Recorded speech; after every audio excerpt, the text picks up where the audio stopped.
It is a great pleasure to have you here with us on Question Time this week, looking at the governance in Kwara State. And I'm sure there is no better person to talk about this other than yourself. Now, let's start off right away.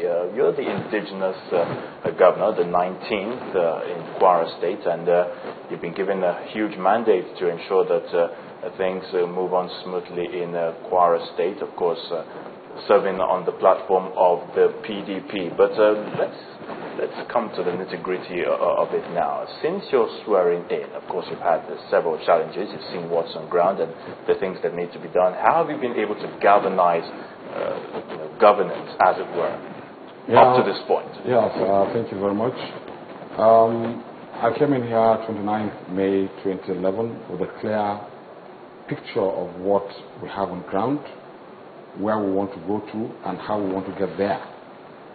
Largely informed by the fact that I was part and parcel of the last administration, and don't forget, one of the slogans we came up with was continuity, which was supposed to signify growth from where we left it in April 2011. And to that extent, we've been able to fashion out policy trust that cut across critical sectors of our people's lives. We had policy trust fashioned out in roads, water, energy, education, health, agriculture, and of course security.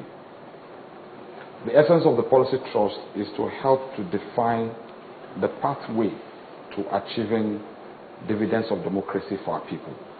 And we were able to get everything articulated into a document which we call the medium-term sector strategy document. But most importantly, we've been able to break down into modules. These modules have since defined what we'll be doing on year-to-year basis for the next 4 years. So it's more like the national development plans that we used to have in time past, where government sets out a number of years, to something similar. Something similar. Okay. Yes. And you see, the most critical part of it was the resources. We've been able to, on empirical terms, look at what resources are available and how they could be optimally deployed to achieving the set targets within defined time frames.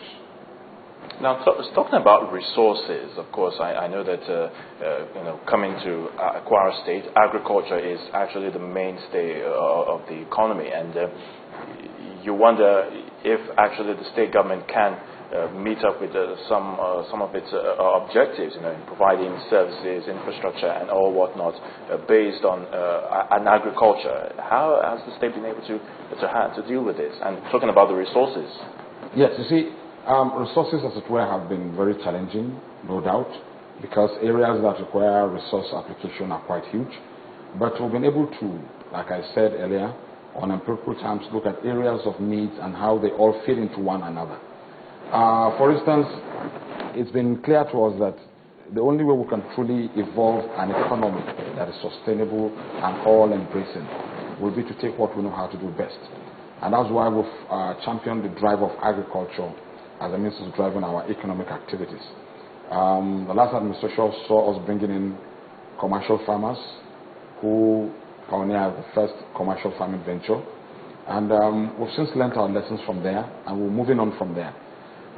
We'll be moving on to the level of trying to see how to translate our local farmers from subsistency to commercial level, and most importantly, define and articulate and line with the federal government current transformation agenda in agriculture. And I'm happy to let you know that we're making a good inroad there. But the most critical part of it is, just like you've asked, is resources. Resources are quite scarce, and we've been trying to see how to judiciously channel them to areas that will be supportive of driving the said agenda, i.e. the issue of roads. Roads are very critical to agriculture, and that is why it's been part of the defining factors that will show us where we need to do roads. Agriculture defines where we construct roads. Markets define how we construct roads. Health institutions, schools, and other economic driving activities will define how we construct roads. Because we know that once we get these things done, they will aid in driving those other sectors.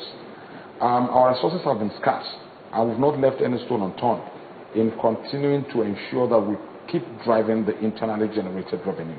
All right, well said, Your Excellency, Governor Ahmed, looking at the ways the state intends to generate a revenue, talking about the IJAR. But one other thing comes to my mind, and that has to do with the PPP, which seems to be, the other dimension to all